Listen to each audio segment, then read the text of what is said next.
جی میرا سوال ایک ہے کہ ہمارے گاؤں کے، ہم نیپال کے رہنے والے ہیں، ہمارے گاؤں کے سب چھوکرا لوگ جو فطرہ کا پیسہ ہوتا ہے نا وہ سب جمع کر کے ہمارے ساتھ دیا، اور تقریباً 3 سال ہو گیا، 3 بار رمضان ایسا 3 سال ہو گیا جی. ابھی وہ ہمارے پاس پیسہ ہے، ریڈی ہے، لیکن وہ جس کے غریب ہے اس کے شادی کے لیے لڑکی کے، اس کا شادی کبھی ہوگا معلوم نہیں. ابھی ہمارے پاس پیسہ جمع ہے تو ہمارے اوپر کچھ گناہ؟ انشاءاللہ جواب آ جائے گا. اور کوئی سوال ہے حسین بھائی؟ نہیں جی، ایک ہی بس یہی. اچھی بات ہے، انشاءاللہ ابھی جواب آ جائے گا. فی امان اللہ. جی مولانا. یوسف بھائی، جو ماہ رمضان میں فطرہ عید کے دن یا عید سے پہلے عید کے قریب غریبوں تک جو صدقہ پہنچایا جاتا ہے اسے عام طور پہ فطرہ یا زکوٰۃ الفطر یا صدقۃ الفطر کہتے ہیں. اور اس کے بارے میں صحابہ کرام جو احادیث پیش فرماتے ہیں، فرض رسول اللہ صلی اللہ علیہ وسلم کہ پیارے نبی نے فطرے کو فرض قرار دیا. یہ حدیث بخاری اور مسلم میں مذکور ہے.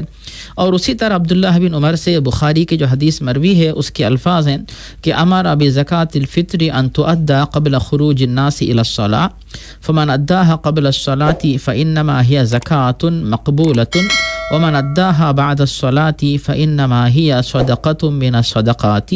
کہ پیارے نبی کا حکم یہ تھا کہ یہ جو فطرہ ہے عید کے دن، عید کی نماز سے پہلے جو مستحقین ہے ان تک یہ صدقہ پہنچایا جائے.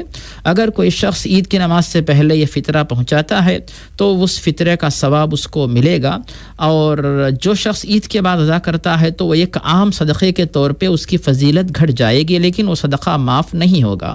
اب چونکہ فطرہ آپ کے پاس دیا گیا ہے، پہلی بات فطرہ دیا جاتا ہے تاکہ غریب مسلمان عید کا دن خوشی سے گزاریں.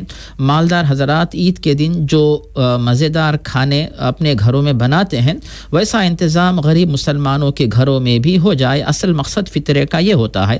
اور دوسرا فائدہ یہ ہے کہ اس فطرے کے بدلے میں روزے داروں کے گناہ معاف ہو کر، روزے صاف ستھرے ہو کر اللہ کے دربار میں قابل قبول انشاءاللہ ہو سکتے ہیں. اب لوگوں نے فطرہ آپ کے حوالے کیا اور اس کے بعد 3 سال آپ نے رقم اپنے پاس رکھی، تو ان تمام فطروں کی جو فضیلت تھی وہ جو ہے ضائع ہو گئی. اس کے لیے سبب آپ بن رہے ہیں. آپ کو ہو سکتا ہے کہ اس کے بارے میں معلومات ہو یا نہ ہو، تو فطرہ جو ہوتا ہے عید کی نماز سے پہلے فوراً مستحقین تک پہنچا دیا جائے. اور جہاں تک غریب لڑکی کی شادی ہے اس سلسلے میں آپ جو دوسری رقم ہو سکتی ہے اس میں سے آپ انتظام کریں. اور اب اس وقت آپ کے پاس جو رقم ہے آپ فوری جو مستحقین ہیں ان کے پاس پہنچا دیں.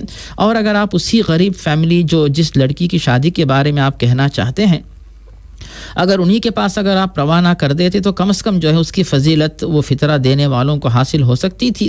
اب آپ سے جو اس سلسلے میں کوتاہی ہوئی ہے توبہ کریں، استغفار کریں، فوری ابھی اسی وقت جو ہے وہ رقم آپ مستحقین تک پہنچا دیجئے. اور آئندہ کسی سے آپ مت لیجئے، کیونکہ آپ ان سے رقم لے رہے ہیں، اپنے پاس اس کو رکھے ہوئے ہیں، تو کوتاہی آپ کی طرف سے بھی ہو رہی ہے. تو یہ رقم اس طرح لے کے رکھنا، خاص طور پہ فطری کی رقم.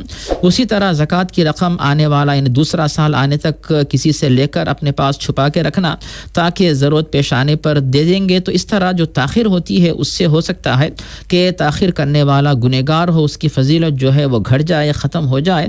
اور بہتر اس سلسلے میں یہ ہے کہ آپ فوری رقم ادا کریں، آئندہ اس طرح نہ کریں. جزاکم اللہ خیراً.